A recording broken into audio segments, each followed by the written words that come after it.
Yo, what's going on YouTube? This is Shok. Sorry if I'm a little low energy, boring in this video. I'm not feeling 100% really, but I'm not, so sick to the point where like I'm just, I just want to stay in bed all day. I can't go to school. I mean, nah. So I'm good, but yeah, I'm not feeling 100%. So sorry about it in advance. But obviously in this video, I want to talk about, third party with the Wii U, and Nintendo, things of that nature. But before I get started talking about that, I want to report a couple of recent third-party happenings, of course. Yesterday, we all know Batman Arkham Origins got announced for the Wii U, coming out on PS3, 360, Wii U, and then the Vita and the 3DS are going to get a 2.5D kind of side-scroller, game for them.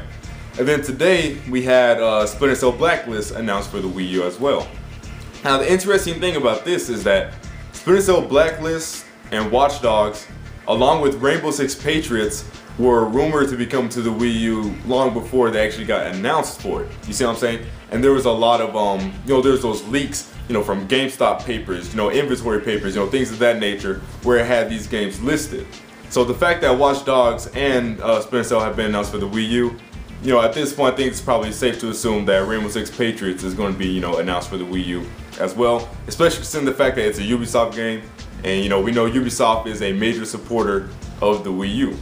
And this isn't new news, but last week, there was that news that came out that Nintendo was, well actually it was a rumor, but I don't see why somebody would make a false rumor like this, because it's not something that would give them, a bunch of site hits, anything like that, because it's not negative. You see what I'm saying? But apparently Nintendo's handing out free, Wii U dev kits to developers, things of that nature. Now honestly, I don't think that's going to do much when it comes to, like AAA and multi-plat.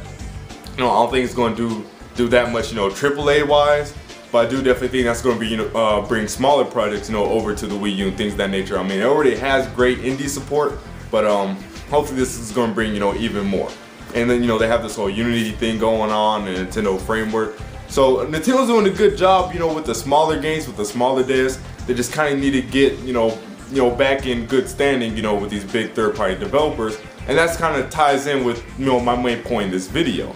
Because Epic, not Epic, but Mark Rain, he came out, and he said that the Unreal Engine 4 is not going to be able to run on the Wii U. Everybody reported that, and then he comes out and it says, well, it can run on the Wii U, it's just that Epic ourselves, we're not going to, be bringing any games over to it. And so what a lot of people who reported his first statement, a lot of what they did was come out and say, well, yeah, it can run on the Wii U, but it's going to be a watered down port, and it's not targeted for the Wii U. Okay, before I get to my main point, and I know you guys are gonna say this is damage control, but facts are facts, people. First off, any console game running Unreal Engine 4 next gen is already going to be a watered down port, because the Unreal Engine 4 in reality, that engine is meant for PC. It's only going to be fully utilized on PC. Matter of fact, the PS3 and 360 only utilized 20% of the Unreal Engine 3. See what I'm saying? So all these people, making fun of, these possible Wii U ports, talking about what they're going to be watered down. What you guys got to realize is that these ports on the PS4 and 720 are already going to be watered down themselves. So basically, that's the first loser, and the Wii U is the second loser. You see what I'm saying? So I just don't understand the whole watered down argument when all console ports other than Unreal Engine 4 will be watered down. Period. See what I'm saying? But anyways, to get on, I just had to put that out there. To get on to my main point, although Epic's not going to bring these games themselves, and although it may not be targeting the Wii U, that doesn't mean that Nintendo can't do something about it. You see what I'm saying? This isn't me, trying to be all hopeful and stuff. I'm saying this is what Nintendo can do to get these ports if they want them. Because I understand what you guys are saying, well, it's not targeted for the Wii U, and all these developers may not want to bring their games to the Wii U, but the fact that the Wii U can run Unreal Engine 4, that means that there is something Nintendo can do to get their hands on those games. You see what I mean? So Nintendo, and you've done this a couple times with other third-party developers, such as, Monster Hunter Tribe with Capcom, you published their game in the West, so you got rid of their risk factor for them. You see what I mean? But take it a step further. Take it a step further. Do it for these multiplats. You did it with Ninja Gaiden and Razor's Edge as well. Keep that going. If you want these ports that are going to be using the Unreal Engine 4, all you gotta do is, hey, we'll publish this game for you. Hey, we'll like co-develop this port for you. We'll help you bring this port over to the Wii U. You see what I mean? And really, it's pretty much like that simple. That's all you have to do. Give developers some incentive if you want this extra third-party money. That's all it boils down to. See what I mean? Speaking about the Frostbite Engine 3, a lot of people are saying the Frostbite Engine 3 can't run on Wii U. To clear up that misconception, DICE never said that. They never said that it couldn't run on the Wii U. They said that they don't currently have it running on its pipeline. That's what they said. You see what I mean? They never said that it couldn't run. As a matter of fact, when they were saying we currently don't have it running up on the Wii U, that's kind of saying that it can run it. And they also said, and I pointed this out in the video before, they said, oh, we're not bringing it to the Wii U because we want to focus on the low spec, they said we're not bringing it to the Wii U because we want to focus on the low spec machines. So they separated low spec machines from the Wii U, which pretty much indicates that DICE thinks the Wii U is a high spec machine. And again, like I said, they didn't say it couldn't run the Frostbite 3. They said they don't have the pipeline currently up on it. So Nintendo, if you want any future Battlefield game or Mirror's Edge 2, make that fucking Mirror's Edge. Mirror's Edge is one of my favorite freaking games this gen. Amazing platformer. It was a breath of fresh air.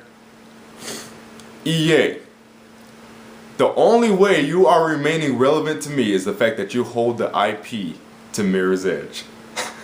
Please give me a Mirror's Edge 2. I want that game. Sorry, I kind of got off topic, but yeah, if you want any future, EA or DICE games using the Frostbite Engine 3, Nintendo, go to DICE, help them, get the Frostbite 3 pipeline, running up on the Wii U, and offer to maybe publish a game or two, or help them, just help them, give them some incentive, or pay them to bring the game over. So any risk or lost cost, money they can have, whatever, will be offset by the money that you offer them.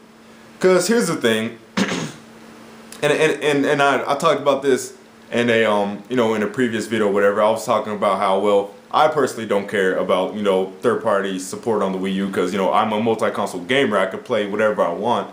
The Nintendo Wii U haters don't care because they don't even own a Wii U. So like, why should they even care about a game that comes to a system they don't own? See what I'm saying? Yada yada.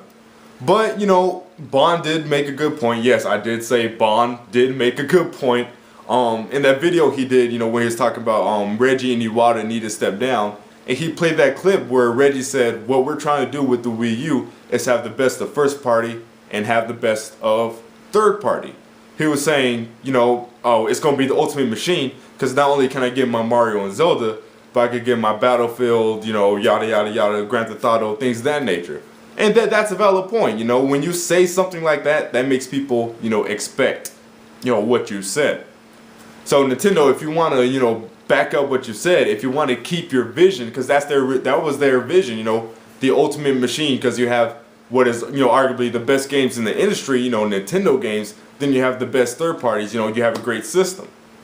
That was their whole plan with the Wii U, and obviously right now, it doesn't seem like they're doing too well of a job of it, mainly because, the falling out they've had with EA. EA had the Wii U version of Crysis 3 freaking done, but their relationship was so bad that EA said, F Nintendo, we're not going to bring Crysis 3 to the Wii U. See what I'm saying? So Nintendo, I definitely do think that if you want to, stay true to what you said, you should try to mend your relationship with EA, no matter how big of douchebags they were or whatever. Try to mend your relationship with EA if you want this extra money, and if you want this Wii U to be the best of third party and the best of first party. Because, and I know a lot of Nintendo fans will be like, nah, Shokio, fuck EA, they don't need them. Like I said, they don't. Nintendo will be fine without EA, okay? Nintendo was fine in the N64 era, they're fine in the GameCube era, they're fine in the Wii era without all this third-party support, see what I'm saying? But it's the fact that Reggie came out and promised these things. That's what it's about, see what I'm saying? So if you don't want to seem like you lied to people, then you should try to come out and mend your relationship with EA, because EA is going to be a large portion of these multiplats. See what I'm saying? And you should definitely try to pick up Grand Theft Auto 5. If you were smart Nintendo, you would pay out the ass to get Grand Theft Auto 5, because that would just pretty much, it would just be a good look. Grand Theft Auto on a Nintendo system finally. And I know Chinatown Wars, but you guys know what I mean. I'm talking about like a mainline, Grand Theft Auto. It'd just be a good look and make other third-party developers, kind of feel a little bit more, encouraged to make, third-party games for the Wii U and whatnot. So that's pretty much all I wanted to say about this whole, what Nintendo can do, to men. And I didn't say anything that was rocket science or anything. I was just pretty much, this video is pretty much to come out and just bring to people's attention that it's not the end of the world, third-party wise, with this whole, Wii U third-party support. You see what I'm saying? Because we're only, how long has it been? Five months? Yeah, 5, 6 months, whatever. In the Wii U's life cycle. Oh, because within the first 5 or 6 months, it's not getting this third-party support or whatever. That doesn't mean it's doomed third-party wise for the rest of the gen. Because the PS3 had, third-party struggles as well. Oh, and another thing, and this goes out to my fellow Nintendo fans, because me and my usual Skype group, we were actually talking about this in a Skype call before. And that's that, because a game gets announced and it's not coming out for the Wii U people, that doesn't mean that, the developer has something against Nintendo. Now, don't get me wrong, yeah, some devs out there do just straight up, hate Nintendo and they don't like the Wii U or whatever. But because a game doesn't get announced for the Wii U, that doesn't mean they have something against the Wii U or they're a bias against Nintendo. What you guys got to keep in mind is that, that game may have been finished before they even got Wii U dev kits. You see what I'm saying? Or the game may have been too far in development for them to have started to work on a Wii U port. Or maybe they have time constraints, budget constraints. See what I'm saying? And maybe it wasn't in their, financial plans. That's what you guys got to, keep in mind, kind of realize. So, to my fellow Nintendo fans, because a game is announced and it doesn't come out for Wii U, that doesn't mean a company has something. I mean, sometimes that could be the case, but I'm just saying it's not all the time, people, because you guys got to understand, you got to look at it from a business perspective, a business standpoint. Some don't have the manpower, they don't have the time, the resources, the money, yada yada. It could be a variety of factors. So I think that's pretty much everything I wanted to say. I think I pretty much covered everything. Let me know what you guys think down below. Honestly, like I said, it may not be too hot right now, although it is getting a few multiplats here and there, such as, Injustice, Watch Dogs, Splinter Cell, Assassin's Creed 4. And that goes along with my point, I just said, the 720 and the PS4, aren't getting Assassin's Creed 4 or Batman Arkham Origins. Does that mean the developers have something against the PS4 and 720? No. No next-gen console gets every multiplat from the previous gen. See what I'm saying? So that doesn't mean they have a bias against them. But yeah, the Wii U's getting, some multiplats here and there. But, it's definitely not as great as Nintendo made it out to be pre-Wii U launch. But like I said, pretty much the whole point of this video is that Nintendo can easily rectify these problems, and they should in the future. But that's for this video. Let me know what you guys think down below. See you fools later. Peace.